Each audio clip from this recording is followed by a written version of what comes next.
Hai, salam sehat, penuh semangat. Hai Sobat Healthies, dimanapun Anda berada, selamat datang di Pojok Podcast. Oke, di sini saya berada di salah satu laboratorium Fakultas Kesehatan Masyarakat, yaitu Laboratorium Epidemiologi.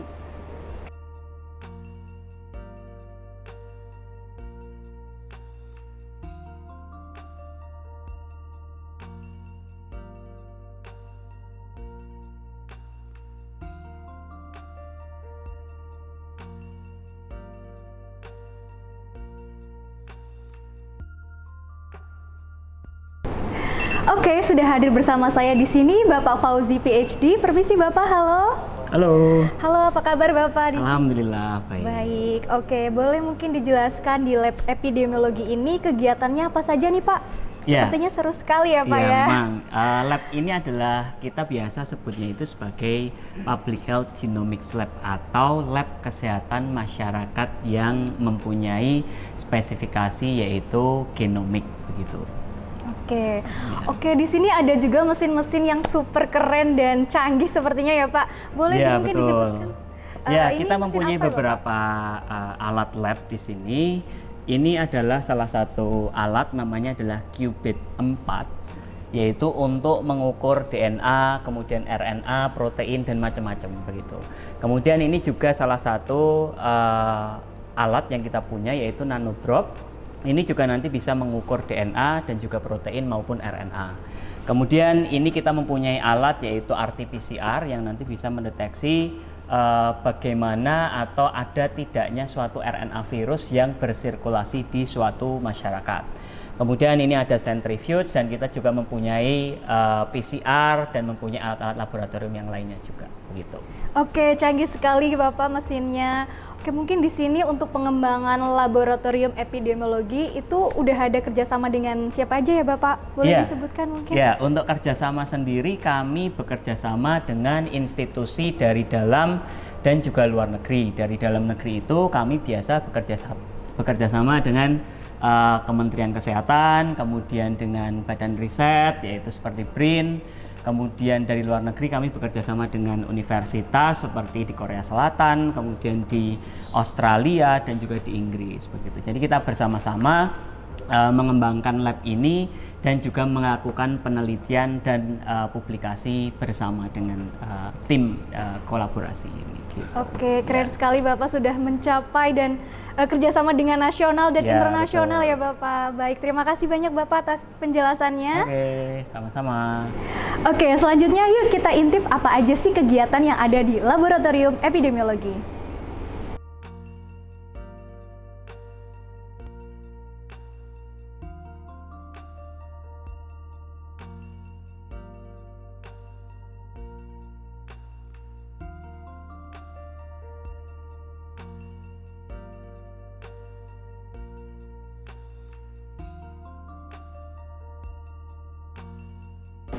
Halo Kak, permisi mengganggu sebentar.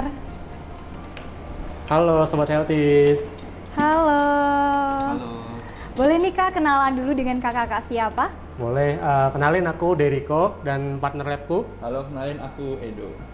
Oke, boleh nih juga sepertinya seru banget ya lagi melakukan kegiatan apa nih Kak? Iya, kita lagi melakukan konfirmasi penyakit malaria di salah satu kabupaten di Jawa Tengah. Wah, sepertinya seru ya Kak di Kabupaten Jawa Tengah. Iya, di salah satu Oke. kabupaten di Jawa Tengah. Boleh nih Kak Betul. diceritain tahap proses saat awal sampai akhir saat ini itu apa aja Kak diceritakan? Oke, jadi pertama itu kita ada dua tahap ya. Itu yang pertama ada pengambilan sampel di lokasi, yang kedua di lab di sini. Nah, untuk pengambilan sampel itu kita menggunakan dua metode. Itu kita nyari nyamuk Anopheles, itu ada human landing collection sama resting collection. Itu untuk tujuannya apa? Untuk menangkap nyamuk-nyamuk Anopheles gitu. Yang kedua di lab. Dan setelah kita mengumpulkan sampel nyamuk-nyamuk tersebut dan juga tentunya tidak hanya nyamuk, kita juga mengumpulkan dari darah manusia di salah satu kabupaten tersebut.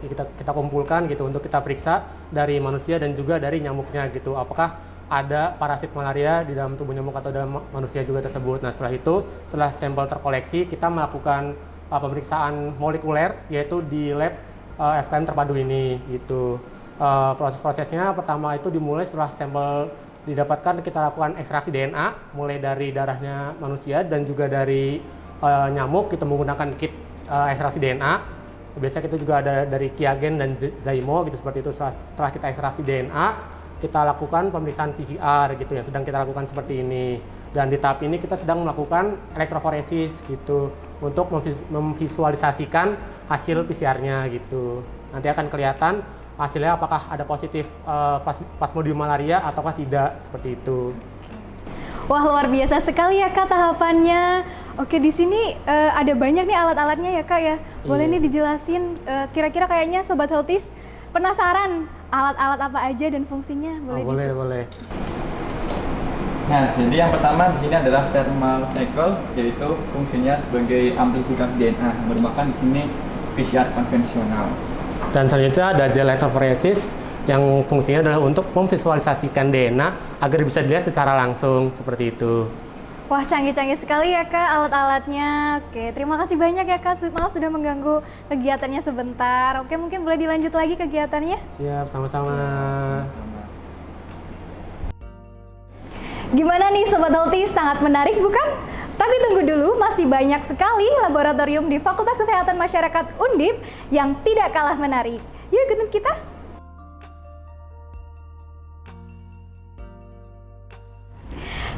Hai, salam sehat, penuh semangat. Halo Sobat Healthies, saat ini saya sedang berada di salah satu laboratorium Fakultas Kesehatan Masyarakat Universitas Diponegoro, yaitu Laboratorium Gizi. Nah, yuk kita simak bersama-sama apa aja sih kegiatan yang ada di lab ini.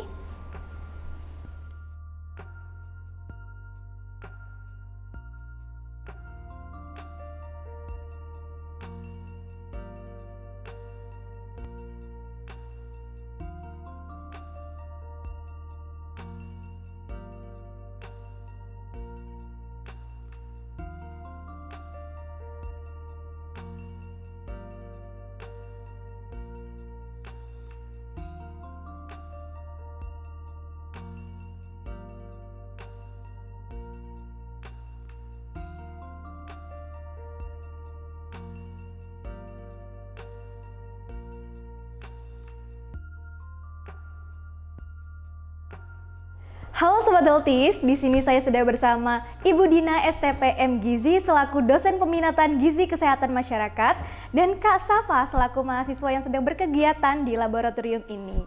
Halo Bu Dina dan Kak Safa. Halo Putri. Halo, boleh nih sapa-sapa dulu dengan Sobat Healthies yang ada di luar sana? Halo Sobat Healthies. Oke, kira-kira ini menarik sekali. Sedang apa ya Ibu dan Kak? Iya, jadi ini Syafa sedang melakukan pengukuran moisture analyzer dari tepung terigu menggunakan alat ini. Nanti kita bisa melihat berapa persen besar kadar air atau moisture dari tepung terigu, begitu. Oh begitu.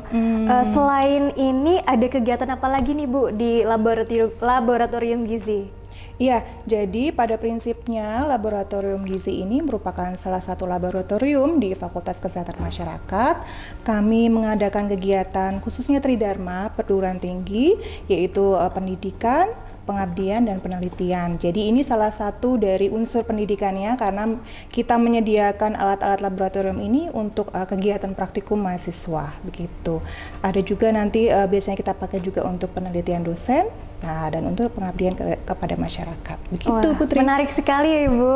Dan saya lihat juga di sini banyak alat-alat canggihnya ya Ibu. Mungkin boleh dijelaskan ke Sobat Healthies di luar sana terkait alat-alat pendukungnya. Oke. Seperti apa fungsinya Ibu? Siap.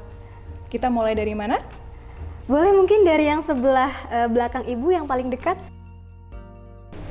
Oke, jadi ini adalah alat destruksi namanya. Jadi ini salah satu dari rangkaian yang digunakan untuk menganalisis kadar protein dalam pangan. Ya, jadi di sini kita lakukan destruksi dengan menggunakan tabung-tabung ini. Awalnya diisi dengan sampel dulu dengan mungkin tepung atau sampel produk pangan yang harus kita ketahui kadar proteinnya. Kemudian di sini nanti dihancurkan. Nah, setelah itu kita lanjutkan dengan alat destilasi namanya. Oke, Ibu. Menarik sekali Ibu. Iya, oke, kita lanjutkan ke alat destilasi. Oke, boleh Ibu. Ya. Oke. Kalau ini apa Ibu? Nah, ini tadi yang kita bicarakan ya, ini adalah alat destilasi. Jadi setelah didestruksi, kemudian nanti sampelnya dimasukkan ke dalam sini ya, kita tutup, kemudian di sini kita siapkan larutan asam borat namanya. Jadi dia nanti setelah kita nyalakan akan menjerap nitrogen yang ada di sampel ini, kemudian nanti dia didestilasi agar uapnya ditangkap oleh larutan asam berat di sini. Begitu. Nah, Canggih sekali Bu. iya. Nah, ini belum selesai Oh, belum Putri. selesai. Jadi setelah selesai didestilasi, kemudian nanti dilanjutkan dengan proses titrasi namanya. Oh gitu ya Bu. Iya, itu baru Keren analisis sekali. kadar protein. Wah ada lagi berarti Ibu yang Iya, lainnya. jadi kalau di kita di gizi itu untuk menganalisis suatu pangan itu ada yang standarnya itu kadar proksimat namanya. Ya, jadi ada kandungan protein, kita harus tahu juga, kemudian kandungan lemaknya, kadar lemaknya, kadar air, kadar abu dan juga kadar karbohidratnya. Begitu. Banyak dan keren-keren ya Ibu ya sepertinya. Tentu. Nah, Put, ini adalah alat densitometer namanya. Ini merupakan salah satu alat yang biasanya kami gunakan pada saat praktikum mata kuliah penentuan status gizi. Nah, ini pada prinsipnya alatnya adalah untuk melihat kepadatan tulang. Jadi kira-kira Putri ini tulangnya osteoporosis nggak ya? Oh gitu. Nah, seru kan? sekali, Iya ya. betul. Nah, di sini ada 2 mahasiswa kami dari mahasiswa gizi yang sedang melakukan analisis untuk kepadatan tulang, didampingi oleh Pranata Laboratorium Pendidikan kami, namanya Ibu Sulistiawati SKM MGizi. Sapa Halo Bu. Ibu. Mungkin boleh sapa juga Sobat Healthies di luar sana. Halo sahabat Healthies. Oke, berhubung sudah ada Ibu Dina dan Ibu Sulis, mungkin kita bisa nih berbincang lebih lanjut terkait lab gizi ini di satu tempat gitu Ibu. Ya. Siap. Oke. Oke Sobat Healthies, di sini sudah bersama Bu Dina dan Bu Sulis. Kita akan berbincang lebih lanjut terkait laboratorium gizi ini dan terkait ini Bu, alat densitometer tadi, apakah ada alat lain yang bisa digunakan untuk mata kuliah penentuan status gizi Bu? Iya banget, ada banget. Ya, jadi penentuan status gizi itu bisa ditentukan dengan berbagai metode ya. Salah satunya dengan antropometri. Nah, kalau tadi kan densitometer, pemeriksaan fisik juga sebetulnya ya. Jadi alat antropometri ini kita bagi menjadi untuk bayi balita dan ada untuk dewasa. Nah, yang ada di meja ini adalah salah satu contoh dari alat kami yang digunakan untuk mengukur panjang badan bayi. Ya, namanya infantometer. Dan di sebelahnya adalah baby scale. Jadi ini khusus untuk berat badan bayi. Jadi kita nggak bisa pakai nih Put. Ya betul. Nanti bisa rusak ya karena keberatan. Jadi kalau untuk orang dewasa nanti ada alat sendiri untuk antropometrinya, sekaligus juga untuk pemeriksaan persen lemak tubuh, kemudian massa otot dan sebagainya. Mantap sekali. Nanti kita setelah ini ya, Boleh. kita jalan-jalan ke sana. Nah, di sini karena sudah ada Bu Sulis, mungkin Bu Sulis sudah bisa menjelaskan kira-kira di laboratorium ini ada praktikum apa lagi sih selain penentuan status gizi tadi. Boleh banget tuh Bu Sulis, silakan. Oke. Dan Sobat Healthies pastinya penasaran sekali terkait praktikum yang ada di lab ini Bu, monggo. Baik ya, tadi selain praktikum penentuan status gizi, analisis zat gizi, ada juga praktikum ketahanan dan keamanan pangan. Nah, di situ praktikumnya kita menguji kandungan boraks apakah ada di dalam makanan, uji prodamin B dan juga uji formalin. Jadi bahan zat tersebut tidak boleh ada di dalam bahan makanan. Nah, itu kita bisa menggunakan makanan yang ada dijual di masyarakat. Mantap Seperti sekali itu. Ibu pengecekannya. Oke, mungkin Selanjutnya mungkin ada mata kuliah lain juga ya Bu Sulis ya, Iya, ada betul. gizi olahraga, ada teknologi pengembangan pangan, ada juga dietetik masyarakat gitu. baik Bu, berarti laboratorium gizi ini siapa aja yang boleh menggunakan Bu? Oke, pastinya ya Mbak ya, mahasiswa untuk kegiatan penelitian, kegiatan program kreativitas mahasiswa, dan juga kegiatan praktikum. Oke ya, itu jelas. Kemudian dosen juga menggunakan untuk kegiatan penelitian, kegiatan pengabdian kepada masyarakat. Gitu. Oke, lengkap sekali ya Bu, baik Iya. mahasiswa maupun dosen. Mungkin dari kegiatan yang program kreativitas mahasiswa itu apakah ada yang berhasil mungkin meraih kemenangan, keberhasilan gitu Bu? Mungkin Iya. boleh dijelaskan. Pernah dulu melakukan pengujian di sini untuk mengetahui kadar air dalam pangan. Di situ pembimbingnya itu Budina. Oh, Bu Dina. Iya, kebetulan Budina bisa saya. menjelaskan. Jadi sebetulnya sudah sering ya mahasiswa untuk program kreativitas mahasiswa ini. Lab ini juga mendukung, mensupport untuk hasil-hasilnya dari produk-produk mereka. Jadi waktu itu ada beberapa lomba juga, ada salah satunya juga program kreativitas mahasiswa. Jadi kita karena ada laboratorium gizi ini untuk mengecek kadar mikrobanya waktu itu juga ya. Kemudian kalau proksimatnya tadi kita udah jelasin ya, kadar air, kadar abu dan sebagainya. Kemudian alhamdulillah juga ada yang menang ya dengan hasil dari menggunakan lab gizi ini gitu. Berarti sangat support terkait Betul. hal-hal akademik maupun non akademik untuk mahasiswa, Mahasiswa. maupun untuk dosen ya Ibu ya. Betul sekali. Mungkin untuk prosedur peminjaman dari lab gizi ini bagaimana ya Bu? Oke, untuk peminjaman sekarang di FKM itu sudah menggunakan sistem online. Jadi online sudah ya. tidak menggunakan kertas peminjaman seperti iya. itu, semua lewat online. Gitu. Oke, mungkin dari sekian banyak kegiatan praktikum atau kegiatan di lab ini, adakah hasil maupun produk yang ada dari lab ini Bu mungkin boleh ditunjukkan ke Sobat Healthies di sini? Oke, ada ya Budina ya? Iya, kebetulan kami ada praktikum teknologi pengembangan pangan. Jadi kami itu membuat namanya RUTF Putri. Oh, apa itu Bu RUTF? RUTF itu Ready to Use Therapeutic Food. Ya, jadi ini adalah RUTF yang kami buat dari pangan lokal. Jadi selama ini RUTF ini digunakan untuk pemulihan pada balita gizi buruk, gitu ya. Nah, selama ini yang kami temukan itu balita-balita tersebut harus mengkonsumsi susu dalam jumlah yang banyak, kemudian kalau enggak pakai tepung beras yang dengan dicampur dengan minyak, dengan gula pasir, karena kalorinya kan harus di boosting ya. Nah, biasanya mereka akan jenuh, bosen karena rasanya yang tidak bervariasi gitu ya.